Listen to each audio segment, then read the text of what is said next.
There's lots and lots of papers that have been in this literature looking at this particular question. They study a wide variety of issues, like labor income, how that interacts, health risk, all these sorts of things.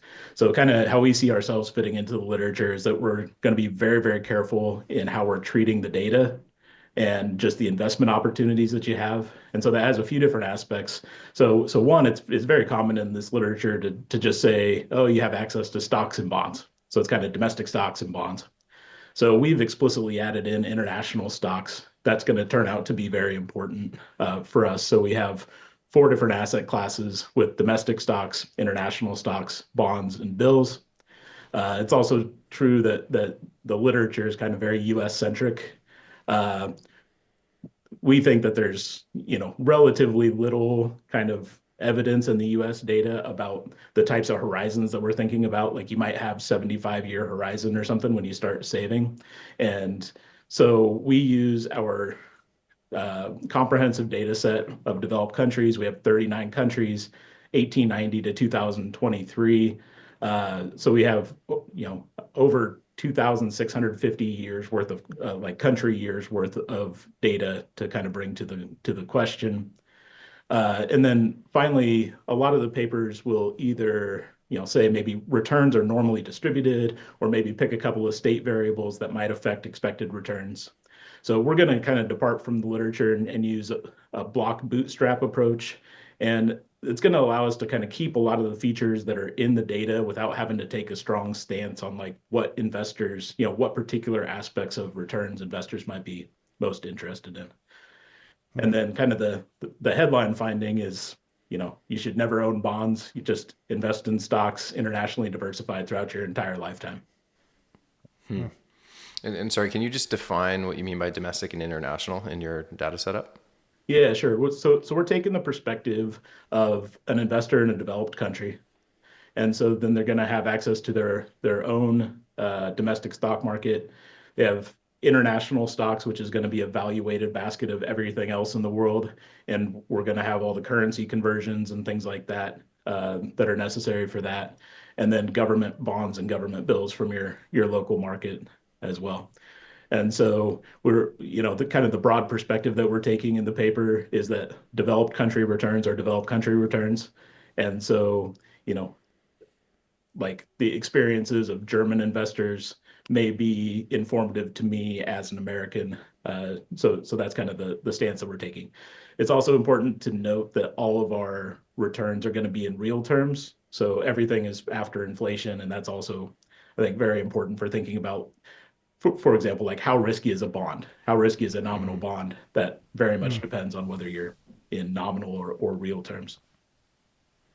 Great. Yeah, that definition of domestic, international, and international is something that I've found people struggle to grasp when I'm talking to them about your paper, because people think of domestic as like the U.S.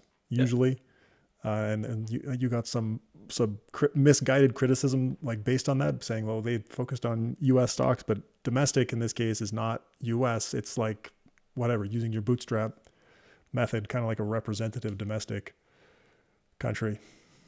Yeah. Which I think makes a ton of sense. Can you talk a little bit more about, you mentioned it with the long horizon and the relatively limited sample of US data, but can you talk about why the bootstrap procedure is necessary for what you're doing? Yeah, so we think it's a good approach so there's very important patterns in returns, and especially what we might call like time series dependencies. So we know, for example, that volatility kind of clusters in time. You're in a bunch of volatile months in a row, and then you'll have a calm period. There's important properties of like stocks where historically there's been mean reversion in returns kind of across all these developed countries. We kind of consistently see mean reversion. So a large stock market crash, stocks don't always bounce back, but there's a tendency for stocks to bounce back. And then if we have a really hot period in stocks for an extended period of time, like the 1990s in the US, the next decade doesn't have great returns. And so there's this tendency to have mean reversion in stocks. And so what we can do with the bootstrap, and there's all sorts of other things that are important about returns. There's skewness, there's kurtosis, like fat tails, all this sort of stuff. And what the bootstrap is going to do is just sort of let the data speak and what do returns look like. And there's a block bootstrap aspect of this where to try to preserve these time series tendencies, we're drawing on average about 10 years worth of consecutive data from the same country period. So we're going to try to basically, if there is a stock market crash, we're likely to also pick up the period where it may have been able to bounce back. So we just, use the block bootstrap to kind of just try to preserve as well as we can what are the properties of the data, and then we don't really have to take a strong stance on like what are the particular aspects of the data that we're trying to capture, what's going to be important to investors, everything like that. And so I think a really important part of this, kind of an illustration of thinking about long-term investing and the importance of maintaining these properties is if we look at bonds versus international stocks as a way to diversify away from just pure domestic stock investments. If you look at a monthly level, bonds have relatively low volatility and they have relatively low correlation with stocks. And so it looks like this thing that diversifies us pretty well. And our kind of classroom examples of mean variance frontiers and everything is always kind of bonds and stocks with a lot of diversification benefits. But bonds don't really earn very high returns. Like in our sample, the average real return is 1% per year on bonds, versus international stocks have a 7% per year average real return. And so there's this huge difference in the potential reward. You need to be getting a lot of diversification benefits out of bonds. So if you look over the longer term, going beyond monthly level and think about like a 30-year period or something, all of a sudden the risk of bonds grows over time. So there tends to be continuation in bonds. The worst thing that you have in nominal bonds is an inflationary rising interest rate environment.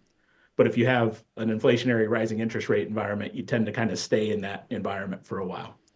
And so on a per period basis, the risk of bonds at a 30-year horizon is like 2.3 times the 1-year horizon. So the variance grows with horizon, versus international stocks with the mean reversion, it actually gets down to about 0.75 times the 1-year variance on a per period basis.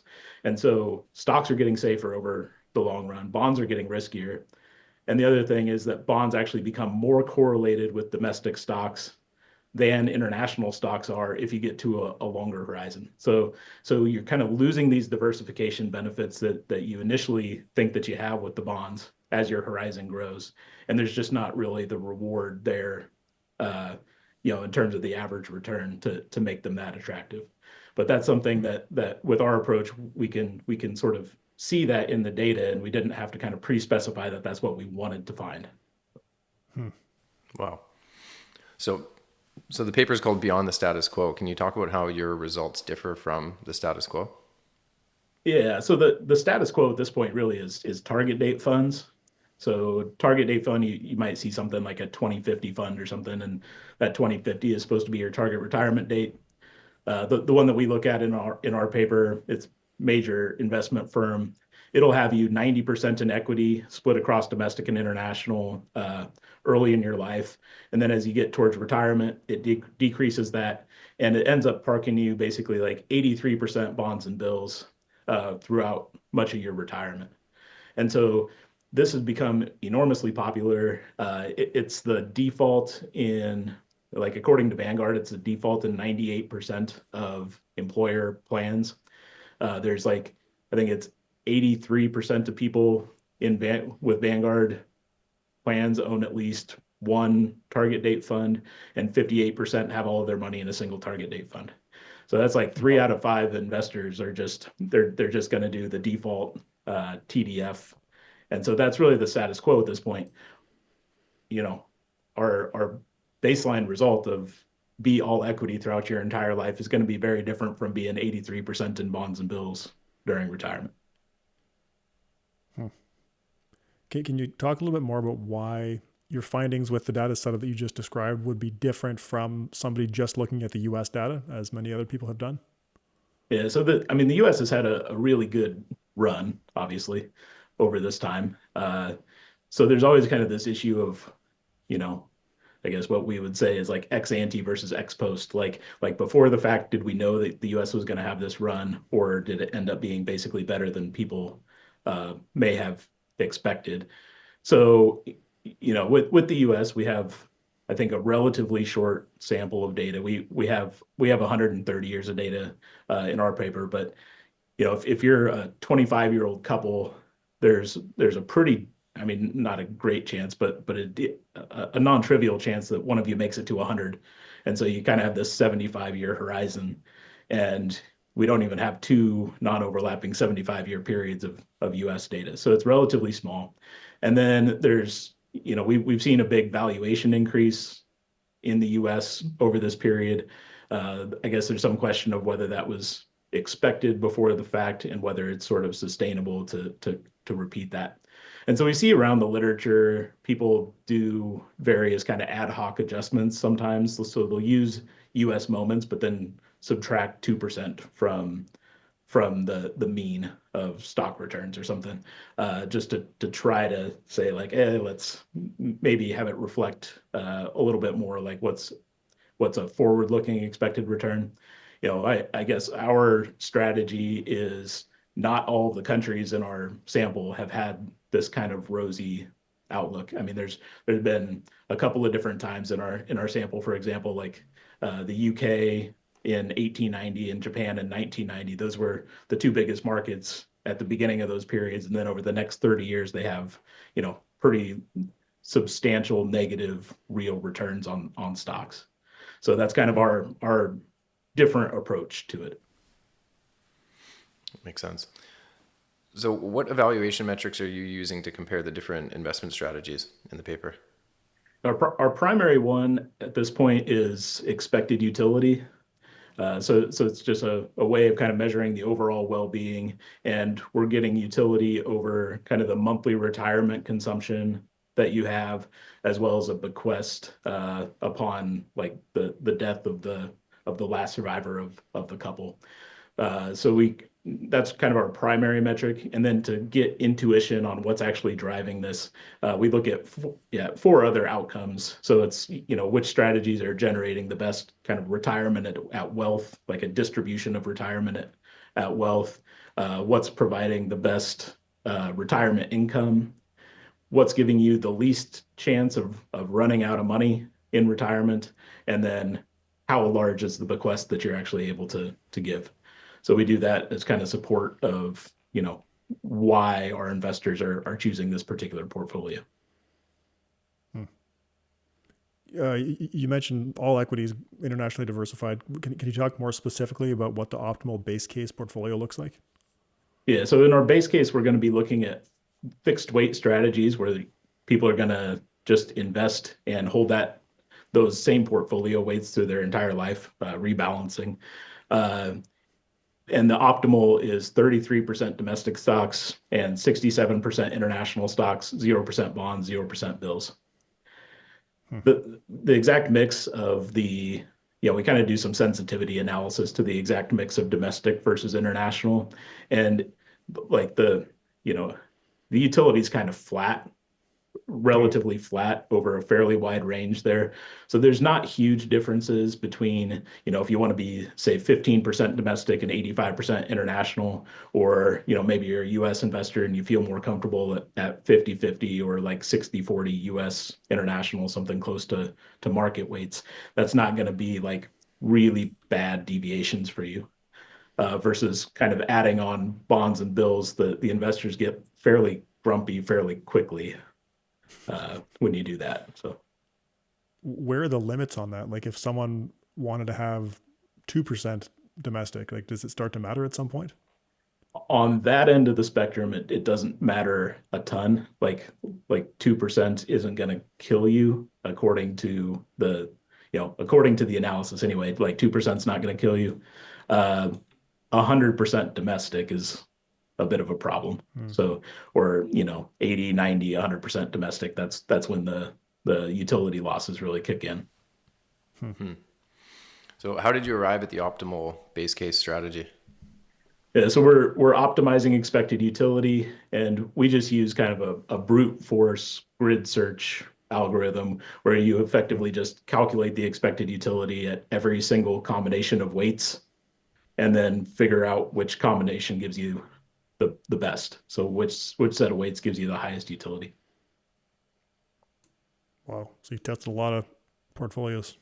Yeah. Yeah, we've used some processor time on this paper.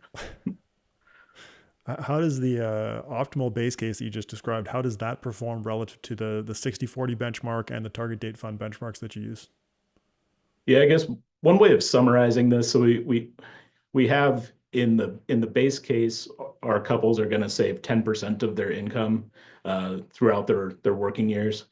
And we can calculate something that we call like an equivalent savings rate, where if you had a different strategy, how much would you need to save with that strategy in order to get the same expected utility, the same overall well-being as we have with just the 10% savings rate with the optimal strategy. And so the 60/40 strategy, 60% domestic stocks, 40% bonds, this is also a fixed weight strategy. And so by definition, the optimal strategy is going to be better than this one. And we find that it's significantly better. You would actually have to save 19.1% during your working years to get the same utility as 10% with the optimal strategy. So you almost have to save twice as much versus the TDF, there's actually a chance that the TDF can beat the optimal strategy because the optimal strategy is restricted to fixed weights. And the TDF is, we're building on theory to say, hey, there should be this age-based approach that you're going to back off bond or you're going to back off stocks as you get older. But what we find is that it's like really underperforming. I think you have to save like 61% more. So it's like an equivalent savings rate of 16.1% in the TDF to get as much expected utility as just going 100% stocks. So it's pretty large. I mean, if you think about having to save an extra 6% of your income every year for your entire life, I mean, that it's a pretty large economic magnitude, I think. I really like that metric, that how much more you'd have to save, because it works with the utility, but then it's super intuitive for someone that maybe doesn't even understand utility. Like what you just said, you have to save 6% more of your income to get the same expected outcome. I think that's such a nice way to do it. Thanks. Yeah. Okay, so people will say that it's sort of obvious, right? That 100% equity portfolio is going to outperform a portfolio that's not 100% equity over the long run, right? So how does the optimal strategy perform relative to the benchmarks and the worst simulated outcomes? Yeah, yeah. So like as you mentioned, like if we're thinking about wealth accumulation, it's like, yeah, pick the highest expected return assets. And it's really no surprise that like on average, you're going to have more money at retirement if you're 100% equity than if you're anything below 100% equity. So that's pretty obvious. What's interesting, I think, once you actually start getting into it, and again, talking about things in real terms, once you start getting into it, the all equity strategy is safer than something like a TDF. So even the distribution of wealth at retirement, all of the all the percentiles are better. So it's not only that the average is better, the median is better, or that the right tail of good outcomes are better. It's that the first percentile, the way left tail is better with the all stock strategy than it is with the TDF. And so you're just getting a better distribution of potential outcomes with stocks. And then this extends into retirement. So, the thing that people are going to be scared to death about is being 100% stocks in retirement. But if you look at the metrics, if you're actually measuring things based on retiree outcomes, like the consumption that we should be caring about, then the stock strategy is still safer. So like the TDF, we're using the 4% rule for with retirement withdrawals. So 4% rule, if you have $1 million when you retire, you would initially withdraw $40,000 that year, and then inflation adjusted $40,000 each year throughout retirement. And so just kind of as a simple rule of thumb. So, with the 4% rule, there's some chance that you're going to run out of money, though. You have a string of poor performance, or you live for long enough, you run out of money. And the TDF, your odds of running out of money are almost 20%. And with the all stock strategy, it's like 7%. And we can delve into that a little bit more, but it's like two main things. It's the couples who live a long time, if you live for another 40 years after retiring and you're 83% in fixed income, it's just going to be really tough to generate enough additional wealth to make it that far. And then the other possibility is that you hit an inflationary period in retirement. And even if we look recently, like 2021, 2022 in the US, like 10-year treasuries over that 2-year period in real terms lost 30%. And so if that's where all your wealth is and you lose 30% in a year, and then bonds don't bounce back like stocks do. If stocks go down by 30%, keep on holding, then there's at least a better than even chance that they're going to kind of bounce back over the next few years. But with bonds, that's just kind of gone. And so, it's really like we can even say like what happens if stock returns during your retirement period are bad, and it's still better to be in the all equity strategy with the international diversification than it is to be in the TDF, because if stocks do badly over, or, do poorly over a long period, bonds also tend to do poorly over those same periods.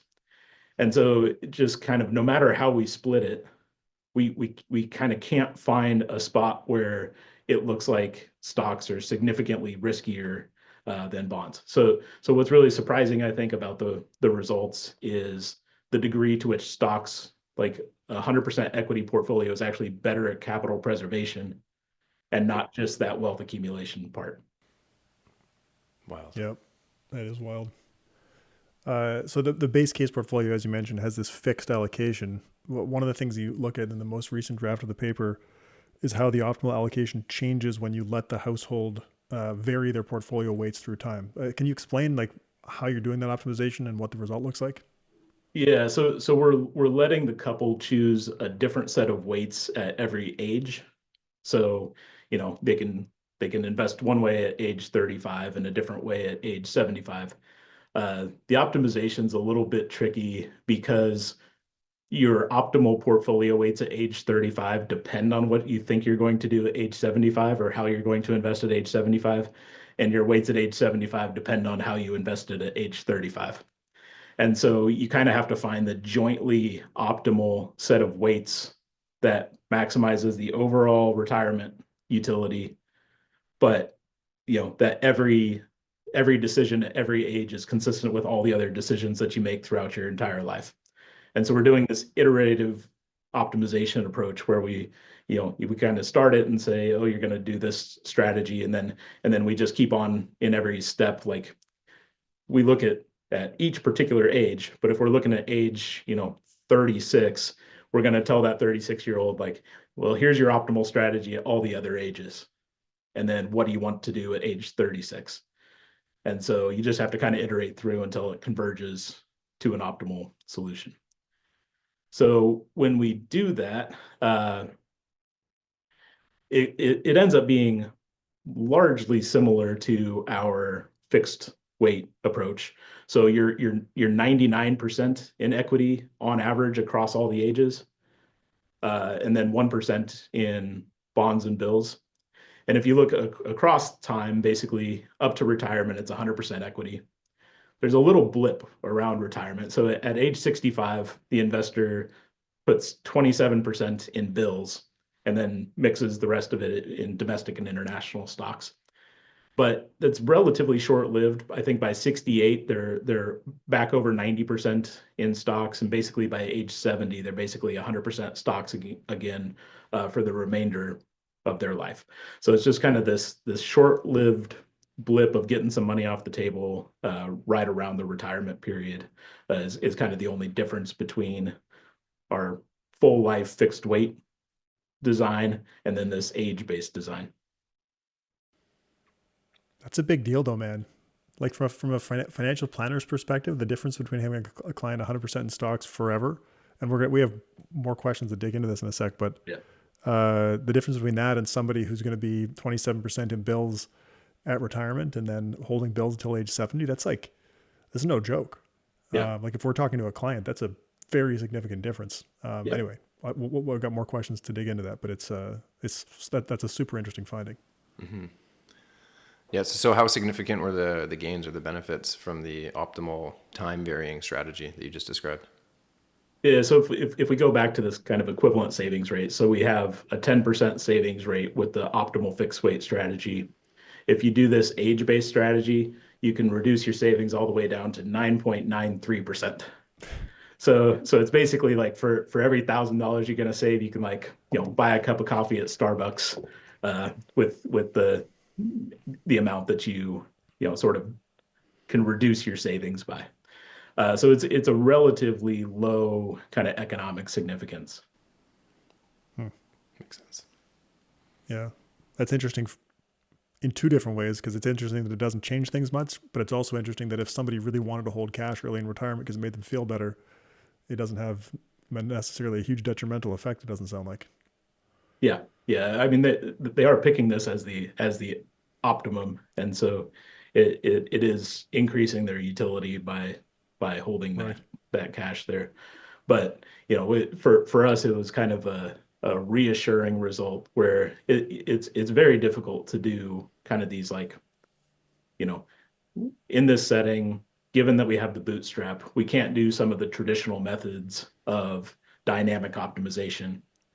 Hmm. And so we kind of went through and looked at different elements of, hey, what if we let them choose an optimal retirement age, for example, or Hmm. different things like that. And just to see whether we had sensitivity basically to, if we have static optimization as our base case, how bad of a base case is that effectively? And kind of Hmm. everywhere we look, it's like, it's not that bad. I mean, like the fixed weight strategy is so close to this age-based strategy, for example, that it's just it it, it makes that initial analysis, I guess, like valid in some sense. Yeah. Okay, that makes a lot of sense. Uh, how does the time varying optimal portfolio, how do those allocations change when you abandon the block bootstrap and just assume that returns are independent and identically distributed? Yeah, there definitely becomes a bigger role for bonds and bills in retirement. So they're still choosing all equity up to retirement. And I believe in those specifications with the IID kind of ignoring the long-term return properties. I think they kind of get back to all equity in late retirement, kind of 95 or 90 years old or something like this. They're kind of back to the all equity strategy. Hmm. Interesting. So it's equities, adding bonds at retirement, and then decreasing bonds slowly back to 100% equity later on. Yep. Yeah, interesting.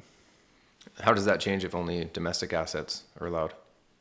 Yeah. So just looking at like effectively excluding international stocks from the analysis. So now it's like, okay, if we want to diversify away from domestic stocks, now we have to go to fixed income. So that also increases the role for bonds and bills. In those analyses, you have some fixed income allocation throughout your entire retirement. The working years, we're still seeing 100% equity, even with just access to domestic stocks. But once retirement hits, you're always going to have some portion in fixed income. And if you kind of combine these two things, and imagine that you're just looking kind of domestic stocks, bonds, and bills, and then you're also going to say IID. And this is a little bit similar to the setup of a lot of academic papers anyway. Uh, that you have pretty sizable fixed income exposure throughout retirement at that point. So at age 65, for example, you go from in your working years you're 100% equity, and then at age 65 you switch to 60% in bonds and bills and just 40% in equity. And so that really swings the analysis quite a bit. Hmm. Kind of takes you back to the status quo, I guess. Yeah, and I think we would argue on this. So in some sense, it's like yes, our results are sensitive to this kind of block bootstrap assumption and the assumption of putting international stocks in. But it's like, but I have access to international stocks, and we know that returns aren't IID, and so I feel like those are pretty easy, assumptions to kind of get behind. So Yeah, it's sensitive to the assumptions, but if they're the right assumptions, then people should be sensitive to them. Yeah. Uh, okay, so we had the time varying optimal portfolio that loads up on bills, well, 27% at retirement. And that was with a 4% constant spending. So that they're spending $40,000 in the first year if they have $1 million and then adjusting that for inflation every year. How does the optimal portfolio change when you switch from the constant spending to a proportional spending strategy? Yeah, if you just spend, we're using 4% of wealth, but if you just spend 4% of your current wealth at all times and have that's gonna fluctuate your consumption around a lot, but your optimal strategy at that point is 100% equity for your entire life, and it's almost completely flat in terms of the domestic international allocation. So it's like nearly identical to our fixed weight optimal strategy. Hmm. So the blip is gone. Mm-hmm. Wow. So what is the interaction between that, the spending strategy and the optimal portfolio? What does that say about sequence of returns risk? Yeah, I think with the 4% rule, so 4% rule is kind of as exposed to sequence of return risk as you can potentially be. And so I think the entirety of that blip where you're getting money into bills for the beginning of your retirement is just to reduce your exposure to that sequence of returns risk. And so you're trying to make a sudden drop in stocks less damaging to your full retirement. And I think that's driving the entire allocation to fixed income in the base case. Yeah, I remember Michael Kitces had an article out a number of years ago about a bond tent, and it sounds like that's kind of it, right? It's just basically play defense for a couple of years in case you get really, really unlucky, but then the kind of glide path resumes back to 100% equity, right? And so sequence of returns risk, if I've understood you correctly, is largely solvable by variable withdrawals. Yeah. Yeah. And there's a range of kind of hybrid things that people have done where you try not to have the extraordinary volatility of if your portfolio goes up 30%, you withdraw 30% more. Uh, but you also don't have such a rigid rule as is implied by the 4% rule. And so, presumably there's a degree to which sequence of returns risk exists in things that are closer to the 4% rule, and it's probably going to be very muted in the things that are closest to the just totally variable rule. Yeah, which I mean makes pretty good sense. Two different ways to solve the problem. Mm-hmm. Okay, how do the optimal portfolio allocations change when you allow the couple to condition their investment strategy on the domestic stock valuations on the price to dividend ratio?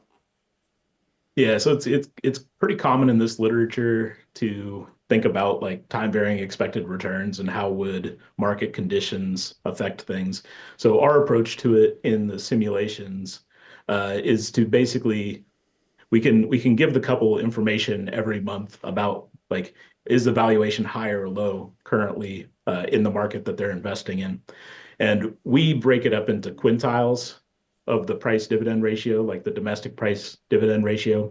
So the lowest quintile with the low prices is roughly like less than 20 for a price dividend ratio, and then the highest is roughly greater than 50 for a price dividend ratio.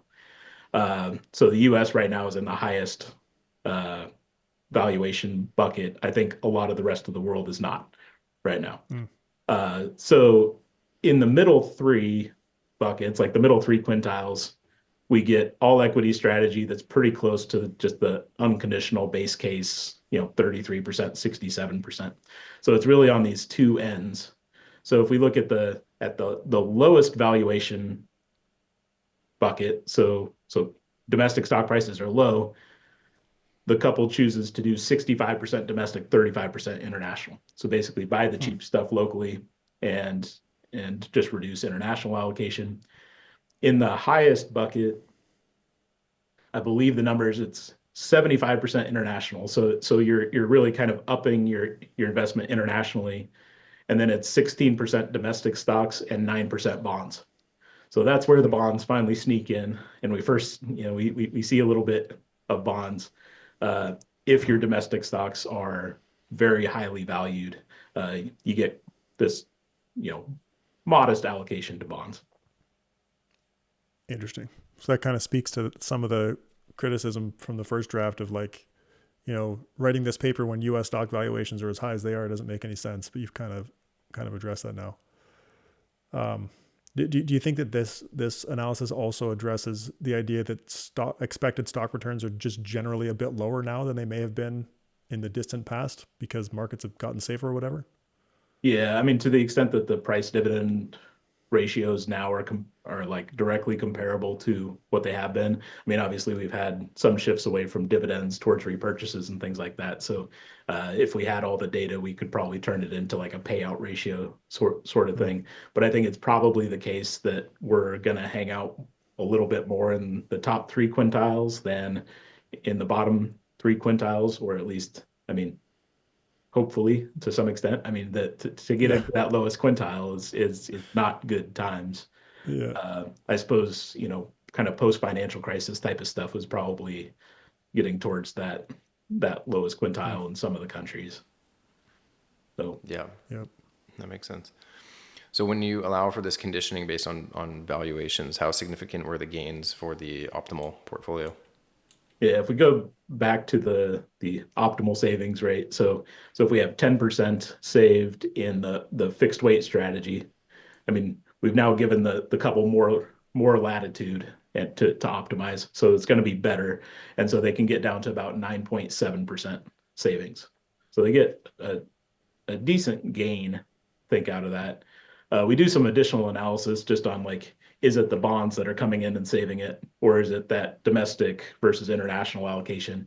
And about 80% of the gain comes from switching across domestic and international, basically in those two extreme states, like betting on a lot on domestic when prices are low and getting the heck out of domestic when prices are high. That's where about 80% of that economic gain is from. Hmm. Interesting.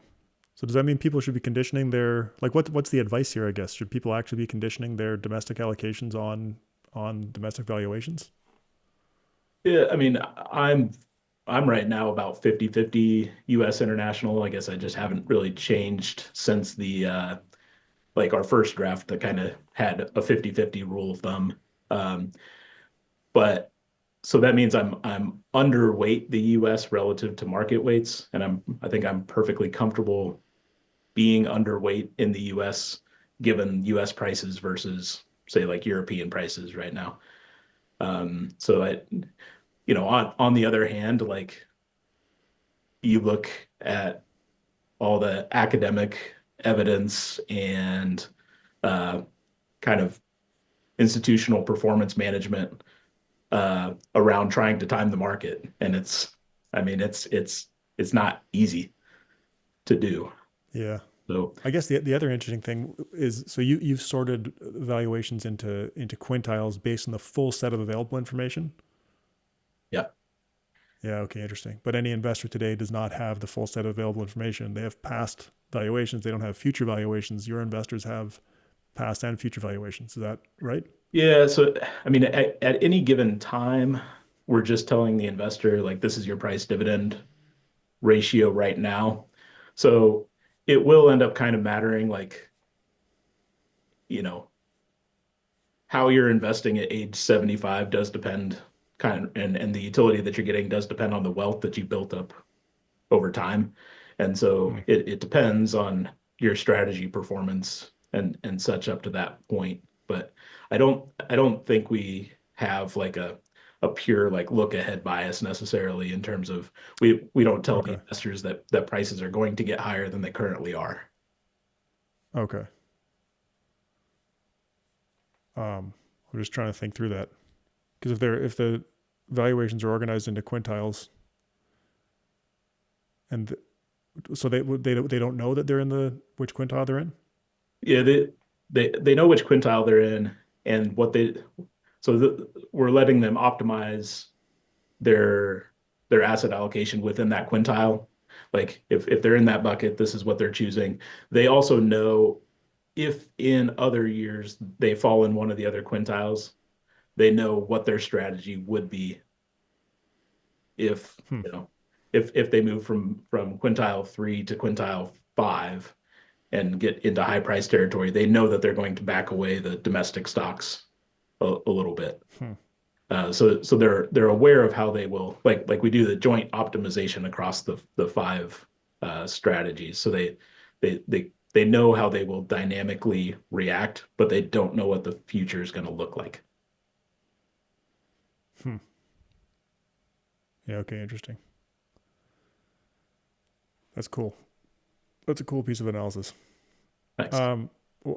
One of the other things that I've gotten kind of pushback on when I say that, your methodology with the bootstrap makes a lot of sense is that some random small country that gets pulled into the bootstrap to represent a domestic country like Canada or the US, that it just doesn't make sense. So, how important is the inclusion of small countries or countries with small stock markets to the main results in the paper? Yeah, I guess we've heard this before too. We had a reader pretty recently that seemed pretty offended about Iceland being in the sample. So one of the things that we've done, we've looked at, say, just include large population countries as one way of splitting on this, and we've looked at 0.2% of the world and 0.5% of the world. And so for context, like Canada is like exactly 0.5% of the world. So it's basically like Canada and bigger countries. And if we just throw out all the smaller countries than that and redo the analysis, we'd get 27% domestic, Hmm. 73% international, 0% bonds, 0% bills. So, Crazy. and some of the narrative around this too is like, well, of course, somebody from a small country is going to want to get most of their money in international. It's like, well, the numbers, if we just look at the analysis, it actually is like going the opposite direction, where it's like the larger the countries, they're actually trying to do more international, and so Hmm. that sort of narrative doesn't really hold up in the data. The other thing that we've done, there are sort of differences across countries in kind of how important the stock market is, or the breadth of industries in the stock market. So we can condition on the stock market capitalization being at least half of GDP in a country. And like the US actually doesn't hit that until the 1990s, you know. Hmm. So it's a fairly stringent thing. And I think these screens kind of do the things that we're trying to do if we look at which countries are in the sample for which times. And that's also like 27% domestic, 73% international, 0% bonds, 0% bills. So I don't know. We've tried a lot of stuff, and people seem to think like just this little tweak of the data, and everything's going to fall apart, but it just doesn't seem to fall apart. Interesting. Very interesting. So what happens if you take out Germany? Yeah, so I mean, Germany is another one of these little stories where it's there. Germany has hyperinflation following World War One, so 1920 to 1923 in particular. Uh, Bond returns look weird. Like there was, I mean, whatever it was, trillion% inflation or something like this. So bond returns look weird.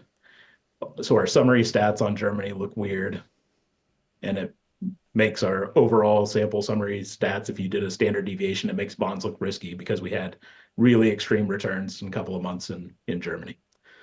So I kind of had the stance like it's obviously not one out of the 2,650 years worth of data driving our thing. And then Ben was like, well, I've heard it said by a lot of people, so you might as well just run it. So went ahead and ran it, and it's 34% domestic, 66% international, 0% bonds, 0% bills. If we just throw out all the data from Germany through the entire sample, just purge it from the sample.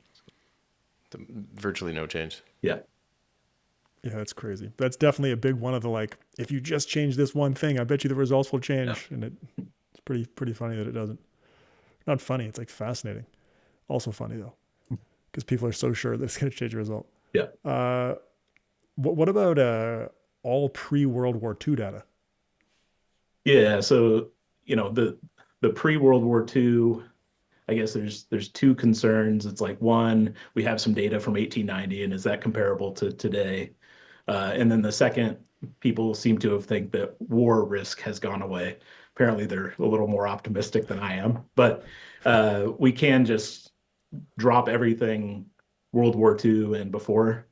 And I forget the exact, I think it's 31% domestic, 69% international, 0% bonds, 0% bills. So it's just Crazy. the same thing.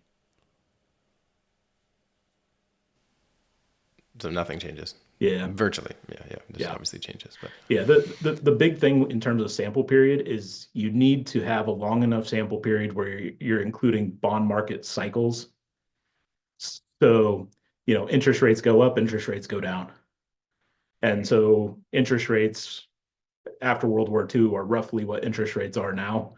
And we've had a couple of different interest rate cycles where interest rates go up, interest rates go down. If you were to say start the sample in 1980, when all the bond yields are at whatever 15 to 20%, bonds had good returns in the 40 years following 1980 because you get this enormous capital gain from yields falling from 15% to 5%. And so that's the data that a lot of people are used to looking at on bonds, basically is like, well, the 80s was a good decade, the 90s was a good decade, the 2000s was a good decade, the 2010s was a good decade. But it's like, well, the 1970s were terrible and the 2020s have been terrible. And so if you're including a full bond market cycle, you have enough of the terrible bond stuff going on. And like we just can't get the same bond performance as we had since 1980 because if we're starting at 4% now, we have to go to like negative 11% or something to get that same set of capital gains. So yeah, makes sense. So for international stock portfolios, how important is the inclusion of the U.S. market? Like if I'm in an international, if my domestic market is not the U.S. and I'm outside the U.S., how important is the U.S. inclusion in the international component for those investors? yeah, this might be about the biggest change that we saw on any of them. So like obviously the US has been a big part of the international portfolio for quite a while and has had that good performance. So if you completely exclude the US from the entire analysis, you get 45% domestic, 55% international, 0% bonds, 0% bills. So it still doesn't like international stocks don't become so bad that you're gonna go to bonds. You still want to diversify with international stocks, but instead of the base being like 33% domestic, it's like 45% domestic if you just take out, kind of the ex post winner of stocks over our sample. If you take that out, uh, then the international stocks don't look quite as rosy, but they're still preferred to bonds. It's incredible. It's still crazy though, because that's another one where people are like, well, of course, international stocks look good when you're including U.S. and international. Mhm. Yeah, yeah, it's It's kind of that's true to an extent, but it's not that sensitive to that. yeah, it's kind of eye of the beholder whether the 45-55 result is very different from our base case or whether it's the same thing. I mean, because in Mhm. some sense it's kind of the same thing. Like it's it's a different allocation, but it's 100% equity with a lean towards international. Yeah, and you talked earlier about how the utility is fairly flat within a pretty big range, so it doesn't sound like this is a huge deviation from that. Yep. Okay, another one that comes up a lot when I've talked about any of your research, like when I make a video about it, there's certain parts of the internet that get extremely upset with me because they think that the U.S. is special. Yeah. I mean, I hear that all the time, and therefore treating it like every other domestic country, the way that you do in your sample, is a mistake. How do your data change if the U.S. is in fact special? Yeah, so there's certainly a view that the US is special and that the US being special is going to manifest in the US continuing to have high returns. And so the way that we can try to model this is okay, we have on the one end of the spectrum, we're not treating the US any differently, and that's our base case where we just throw it in there with all the other developed countries. So we're going to view this as like a 0% view on the US being special in this particular way. And so that's our base case analysis, 33% domestic, 67% international. On the other extreme, the US is special, 100% guaranteed, and future returns in the US are going to look like past returns in the US. So then we just use 100% the US sample to do the analysis. If you run that through, you get 100% domestic, 0% international, 0% bonds, 0% bills. You just throw it all in US stocks and you're good to go, right? So then what we can do in the middle of these two is basically mix the two. Like if you think about running a million simulations, you can run it where 90% of the simulations come from the US and 10% come from our full developed sample. So we're giving you a 90% belief at that point that the US is just going to be special and earn higher returns than the rest of the world. And so if you do that, you're already backing off just a little bit on the 100%. So you're at like 96% domestic, 4% international. And then, as you go, like if it's 50-50 on whether the US is special or not, then it's 60% US and 40% international. And that's about the market weights right now, the world market weights. So in order to have like a home bias, like a bias towards, as a US investor, to have a home bias, you have to have more than a 50% belief that the US is going to continue to earn higher returns than the rest of the world, effectively, which, there are certainly people who have more than a 50% belief that this is true, just from, casual observation of, things on the internet and conversations with various people. But I know you didn't run it, but could you do the same thing for like, Canada up until sort of 2009, Canada and the US were pretty close. Like if we made a Canada is special case, would it have a similar effect, do you think? Or Australia? I would guess so. Yeah. I haven't run it for, so like we haven't run it kind of country by country. It's potentially something to do to just see how much kind of variation there is across those things. I mean, it's always a little bit tough to like, like I think to say that means more to countries or to investors in that particular type of country. I think we would tend to argue against getting too granular in that, Hmm. where it's like, yeah, this country got unlucky, but is it a country that just gets unlucky, Right. or did it just get unlucky? I mean, It, you said earlier that people have to believe that the US is special and that's going to manifest as higher future returns. What would be, how else could that manifest? yeah, I mean, like if the US has structural advantages and, people will talk about innovation and different institutions and all this sort of stuff. I mean, an alternative is that we just have higher prices. And if anything, lower risk premiums, so lower future expected returns. And that would be kind of consistent with, there's evidence by Fama and French and Avdis and Walker that a lot of the, a couple percent of the historical US average return was just the increase in valuations that we had. And it's possible, there's a paper that's now forthcoming at the Journal of Finance by Bensbergen, Hua, Peters, and Walker. And in their model, have a theoretical model, and their investors are learning about the probability of crashes, essentially like disasters in each country. And over the sample, they become convinced that the US is different from many of the other countries. But now those investors would just price the US higher and have a lower risk premium because it's not as risky. And so they believe, the investors in their model would believe that the US is special, but they believe that warrants a higher price and lower returns because of the higher price.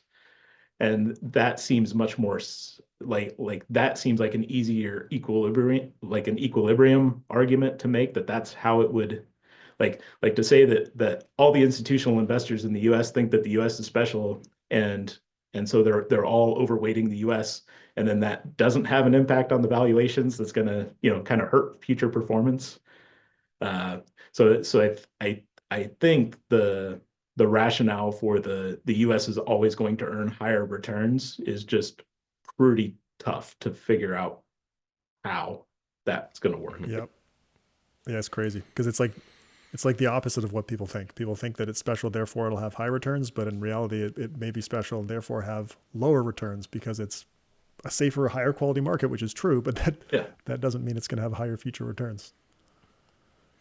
Yep. I've said that for a long. I don't know. I got it from you, Ben, I think a while back, or from maybe one of your guests. But yeah, if it's the biggest, safest market in the world, why would you expect higher returns from that, right? Okay, so how important are the relatively low historical correlations between domestic and international stocks? How important is that to the performance of the optimal portfolio? Yeah, we've seen the domestic international stock correlation kind of vary across time. It's gone up, it's gone down, it's gone back up. It's relatively high right now. If you look over kind of like shorter periods, and I haven't done this super formally, but it tends to be the case if you're looking at the U.S. correlation with international stuff, it tends to be pretty high most of the time. And then there are just these little periods where it's like 0% correlation or negative correlation for just a short period of time. And then it kind of goes back up to very high correlations. So, it'll be interesting to see whether we're just in a high correlation regime now, and it's less likely that we do that kind of switch, or if it's just one of those hadn't happened in a little while. But one of the things that we can do, and we do this split where you take your retirement periods. I think we focused on retirement periods, but you take the retirement periods and you can split that into quintiles based on the realization throughout your retirement of how high is that correlation between domestic and international. And then you can look at the low correlation regime versus the high correlation regime. And the stock strategy is still the best across all of those, or like of the strategies that we consider, it's still the best strategy across all 5 buckets. So one of the things that we see is that like we're looking specifically at the probability that you run out of money in retirement. And in that high correlation bucket, so this is very high correlation across all world markets, all of the strategies have very low ruin probabilities.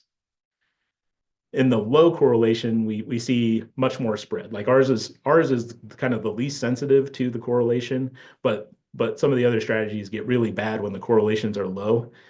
So my guess is that the correlation across markets is some sort of proxy for whether it's worldwide macro stuff or whether it's war stuff or whether it's trade stuff, or I mean there's all kinds of things that could be going on to kind of drive wedges between different markets in the world. But I think most of those wedges are probably bad wedges. And so there may be a degree to which it's like high correlation is going to hurt the diversification benefit of domestic stocks versus international stocks. But that may be the state of the world where there's not as bad of a set of risks. And then in the times when the world is a little more like risk laden, there's going to tend to be lower correlation and you get more of the diversification across international markets. It's a little tough to exactly tease that out on what's driving that result, but that's kind of my sense. Yeah, super interesting. Those are the two probably like most intelligent pushbacks that I've seen against your paper. Are the valuations, like current valuations, are higher than a lot of the sample, therefore it's not valid, or correlations. So valuations, correlations, but you've addressed both of them, I think, pretty well in this version. What about labor income? How does an increase in correlation between labor income and domestic stock returns affect the optimal portfolio? Yeah, so there's a lot of disagreement in the literature on exactly the extent of this correlation. So we've had everything from, some of the older literature was basically saying that there would be effectively zero correlation between labor income and stock returns. There's others that, depending on kind of how you're splitting workers on education levels, income levels, things like this, there's a set of workers, and probably, realistically, like the most likely retirement savers are probably on the higher end, maybe like zero point 0.3 correlation or something like this between the labor and the stock market. So we look at a range of everything 0% in the base case, but everything up to 0.5%. And and basically, you do that, the investors are going to get away from domestic stocks a little bit because they're already exposed to that correlated risk with their labor income. But they never run to bonds. They just put more internationally and Hmm. diversify a little bit more that way. So effectively, their labor income becomes a little bit domestic stock like, and so they already have a bit of that exposure, and so then they just go more towards international stocks. But uh, and it's like the pattern turns out to be reduce the weight in domestic stocks by 3% for every 0.1 of correlation. So Hmm. Okay. So your paper talks a lot about leverage as well. So I want to switch gears a little bit and talk about leverage. So the base case has a no leverage constraint. How do the optimal portfolio results change when you allow for leverage?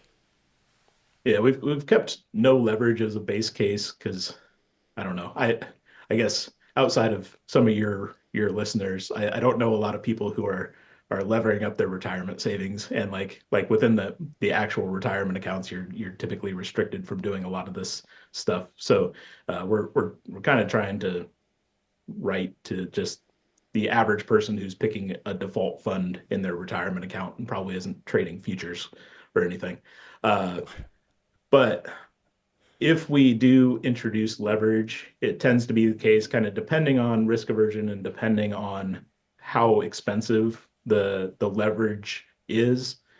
We do see them, our investors wanting to take on some leverage. So we, one of the issues around leverage is kind of figuring out what's the cost of leverage. We do, I guess, three different approaches. One's like very high cost of leverage, but I mean, I have an E-Trade account after about 15 different mergers or something like that, and I looked it up yesterday, and they would charge me, I think, 12% for margin. And so, there's that on the one extreme. We have kind of a middle ground of 1.4%. That's the lowest margin rates that we could see. And then if you go into derivatives markets, there's a paper by Binsberg and Diamond and Groteria that they estimate the risk-free rates that are implicit in like futures contracts.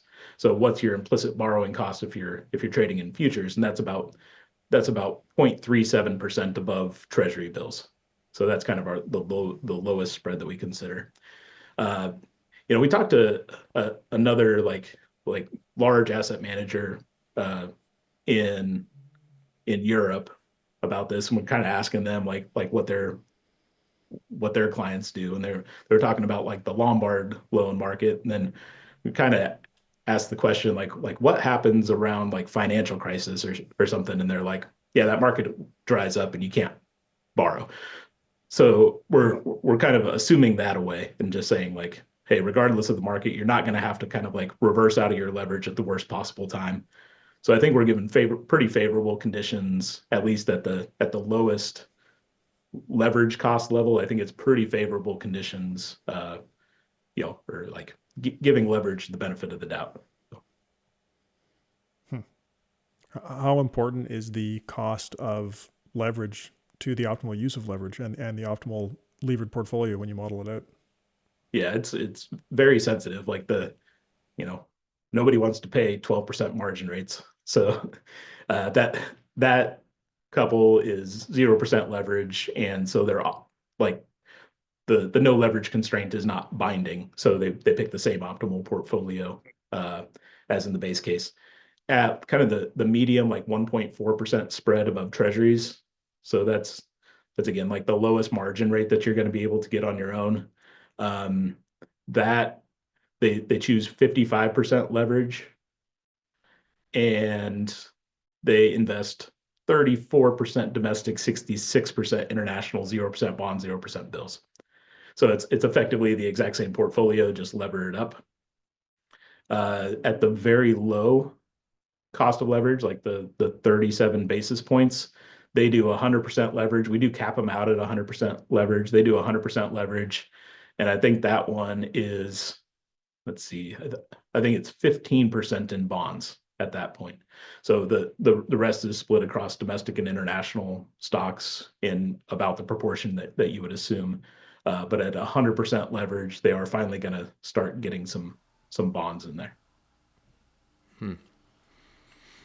So with some of these products that are available out there, there's leverage inside the product itself, right? And you're going to have to pay a fee on top of the borrowing costs for that. So how do you think the product fee for a fund using leverage should be accounted for in the total cost of leverage? Yeah, so a lot of these funds, they're actually going to be able to access something like this 37 basis point spread if they're using futures or other ways of borrowing. They're probably within the fund being able to do that. So then there becomes this issue of management fee plus borrowing cost. And I think a good comparison is I can be unlevered in a passive fund for like 2 basis points. So then what's it cost me to lever? And as soon as you're doing leverage, now you have to have active management. Like the leveraged ETFs do daily rebalancing. Like you if you're going to maintain a specific leverage level, you have to trade every day. And so you're going to have to pay somebody to do this. I don't think anybody's doing this on their own. Uh, and so if it costs me 1% to invest in that, and then 37 basis points within the fund for leverage, that's 1.37%. Our middle case is 1.4%. I think it's effectively getting us to about the same place. So in that middle case, it was 55% leverage or 155% exposure to the same optimal portfolio as the base case. So does that suggest that, at least based on that analysis, people should be optimally using some leverage in their portfolios? Yeah, I mean, if they have access to that Medium cost, right? borrowing cost, then I mean, I think this is going to depend on risk aversion too. Like actually at that lowest or at the medium borrowing cost, if you have low risk aversion, you're still 100% equity uh, in there. Um, so it just sort of depends. I mean, I don't think I am personally going to go out and start levering up, but if somebody has the risk tolerance for it, then I suppose our data are suggesting that there is a strong enough, return reward for taking on the risk that you're not crazy for doing it. So It's a dangerous thing to say. We yeah, once did an episode years ago on leverage and talking about how a lot of models suggest that it is optimal, particularly for younger investors. And man, people went like pretty crazy over it, for lack of a better word, where all of a sudden everybody that listened to our stuff wanted to use leverage, and we're like, whoa, we weren't yeah, necessarily saying that you should do that. yeah. I think this is one of those things like we all we all have some kind of like prior beliefs on things. And I guess I have a pretty strong prior that I should not be levering up my retirement savings. And that's going to be strong enough to outweigh any of this other evidence. And then, I do think kind of coming back to this unmodeled aspect of it where, what happens if your leverage channel dries up in the financial crisis? I mean, that's what happened in the financial crisis to everybody running these leverage strategies on mortgage-backed stuff, right? Like this is when credit disappears. And if you have to unwind your 2 times levered equity position in whatever, late 2008 or early 2009, I mean, then you miss out on the bounce back. So I think that, perhaps as another argument for maybe don't take that part quite so literally. Like I think that is a risk, and that seems to be, I mean, that seems to be a risk that like large institutions are internalizing that risk when they're doing arbitrage strategies and things like that. That they're just liquidity dries up and they have to get out at the wrong time. So I think levered investors are going to face that same sort of potential issue. Mm-hmm. Yeah, we had talked years ago to an asset manager who was building concentrated portfolios to try and get access to higher expected returns. And their reasoning was that like leverage in bad times really, really sucks. So if you have to choose how to get higher expected returns, you're better off concentrating in higher expected return assets than you are levering up lower expected return assets for the exact reason that you just said. So I think that is knowing that that is an unmodeled risk to get to that result is pretty a pretty important piece of information for people listening. Yeah. Yeah, good point. Okay, so we're talking about this kind of optimal levered strategy, right? In the kind of the middle case, I think you said it was the spread was 1.4% above treasuries.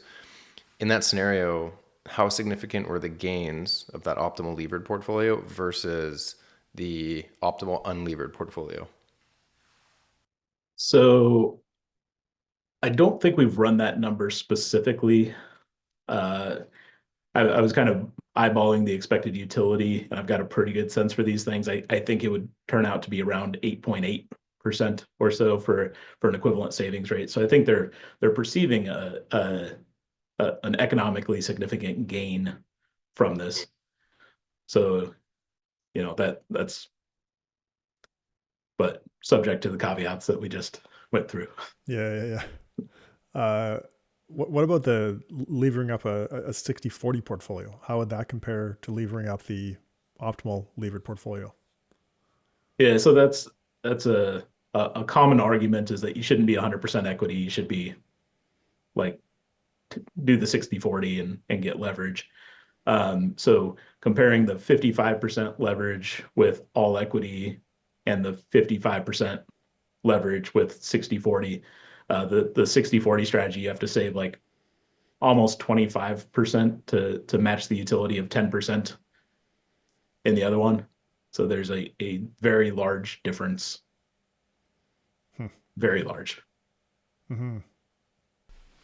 Okay, so then, so from there, how does the levered 60/40 portfolio compared to the base case unlevered optimal portfolio?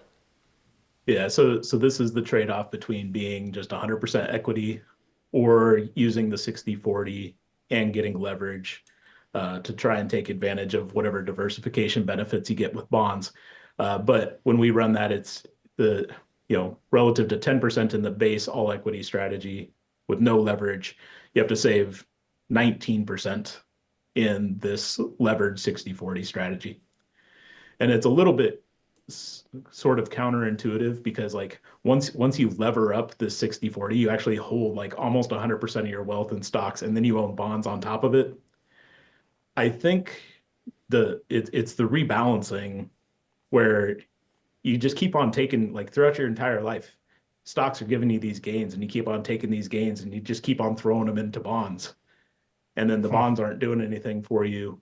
And so if you were to run just like a no rebalancing, that would just get you back to an equity dominated portfolio pretty quickly, then that would have like a much lower, you know, I guess equivalent savings rate. But that's not what the 60/40 strategy is. The 60/40 strategy is like, yeah, you got to get away from expensive stocks and into the bonds and everything. So yeah, our investors just really don't like the prospect of having 40% invested in bonds.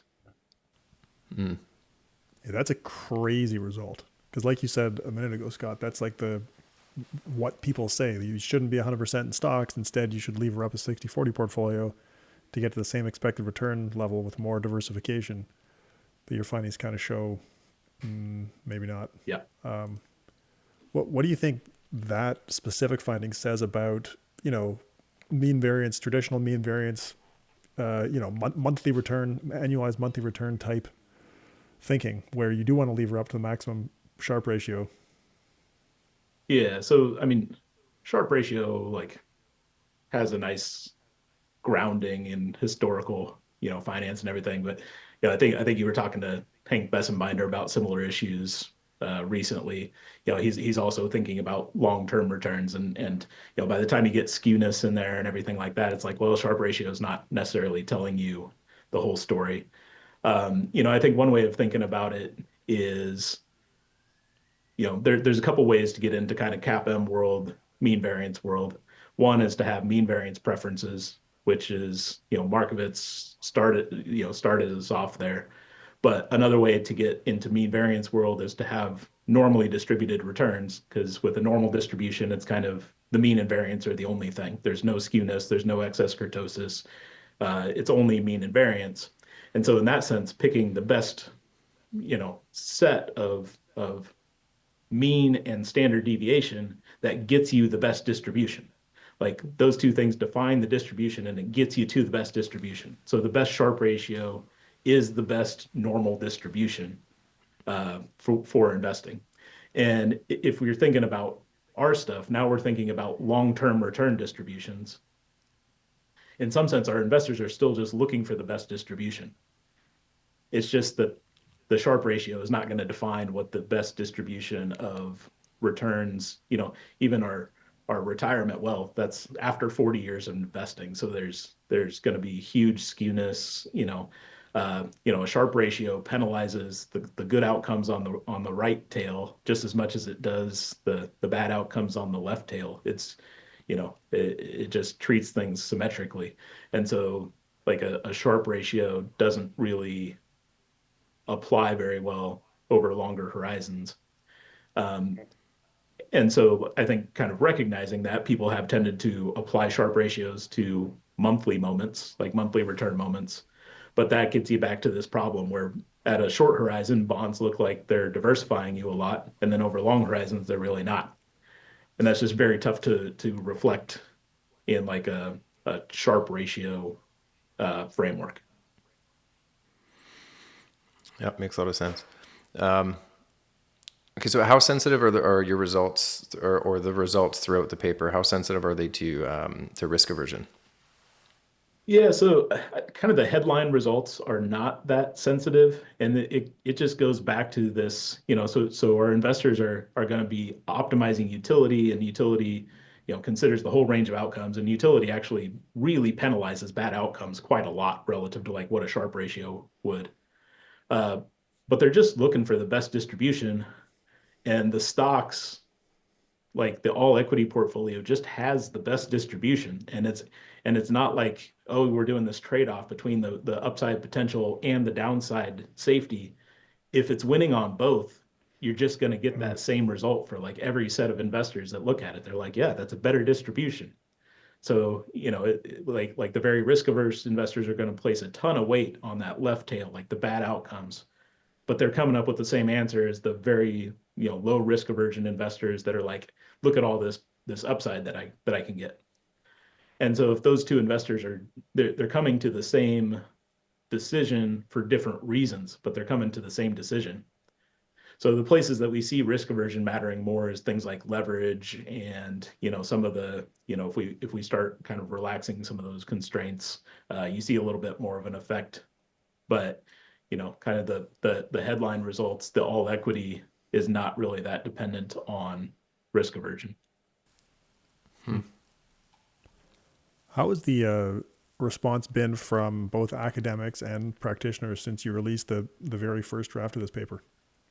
Yeah, so I would say that we've had a lot of people very interested. I mean, it is a topic that people are interested in, excited about. We've had a lot of very helpful comments, and nearly everything that we've done is in direct response to somebody's feedback, and the design of some of these things are based on conversations with other professors and Ben.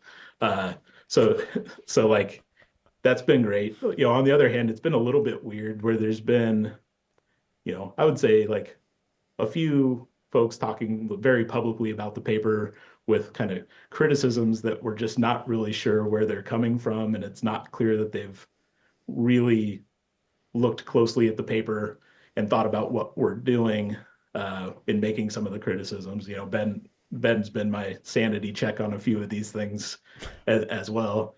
And we like I think people just feel very strongly about this, and they have strong views. I mean, we had a recent discussion at a conference that was, I think, let's say like misreporting numbers that are in the paper to Hmm. basically try to make the paper look like less conceivable or tougher to believe. And it's just, Hmm. I don't know, it's been like some odd behavior where I think in academia we're used to arguing about stuff, but it's good to like argue about the facts, and like, you know, if you don't like one of my assumptions, that's cool. We can talk about alternative assumptions and everything. Uh, but that's kind of where we prefer the conversation to be. So, so again, we've had lots of good lots of good, very helpful people, and received unsolicited feedback from, like we got unsolicited feedback from John Campbell, which was really cool. So, we've got lots of really helpful people. So Mm-hmm. It is a topic that people get. I mean, I think this is the right word. They get very emotional about, which yeah, is interesting. yeah, Well, it kind of flies in the face of a lot of what people intuitively believed, right? If you think about like Ben and I, what we do for a living, I think, and maybe just in Canada, but in a lot of places, the sort of glide path portfolio or the kind of 60-40 model. I mean, if you've been doing this for 25 years and you've been putting your clients into that, and then here's this paper that kind of says, well, actually, you were wrong. Like you're probably going to be critical before you actually do the work to do an about face with your clients, right? yeah, yeah. I think even with professors, when we present this, when you run across the people who are already 100% equity, and it's not trivial, the number, but they all love it because they're Of like, you knew course. I was right. Yeah. But it just goes back to like everybody already knows that they're right on this thing, Yeah. and then it's very difficult to like shift the priors, the prior Mm-hmm. beliefs with new evidence. So Oh yeah, Hmm. it's confirmation bias all the way down, isn't it? So as you've been taking all this feedback and comments and criticism and kind of refining and improving the paper, has anything about the additional research and findings surprised you? I think it was just, I mean, just sort of the cumulative effect of just how resilient the results are. When it's just like Mm-hmm. we just got to a point where it's like, we'll run it. We know what it's going to look like, but we'll run it. Nice. Okay. There stopped being surprises like pretty early on. So It is surprising though, because there's so many things where it's like, I wonder how different it would look without Germany, or I wonder how different it would look excluding everything before World War II. yeah, Yeah, I agree that the resilience of the kind of general findings are pretty surprising, and valuations too. Like all those things are like, yeah, that plausibly could change things quite a bit. yeah. Mm-hmm. Yeah, very interesting. So what's next for this thing? Like I know you've been doing conference presentations and stuff like that, but like, does this go to journals? Like what happens next? Yeah, I mean, we always kind of had a long runway with this paper. We felt like we wanted to make sure that we got comments and just address all the criticisms and everything like this. And so we've gotten a ton of feedback. We've made a ton of changes. Uh, we're ready to start taking our shots. So we'll start submitting to the journals. Like at the end of the day, as academics, like the only thing that we get rewarded for is publications in top journals. And so that's what we'll try to do. Hmm. So you just go submit it to top journals and see what happens. Yeah. Yeah. We just have to get, a set of referees and editors that are not particularly grumpy and, you know, see how it goes. So, I mean, it's pretty brutal just because of the average rejection rates at these journals are all, over 90% basically. And so, you kind of work on a paper for 2 or 3 years, and then you have a very limited number of, you know, unconditionally small probability things that you're chasing. So Crazy. Well, I obviously hope that all goes well, because I think I personally, and I'm not an academic or a referee at a top journal, but I think this is really good paper. Thank you. Yeah, cross our fingers.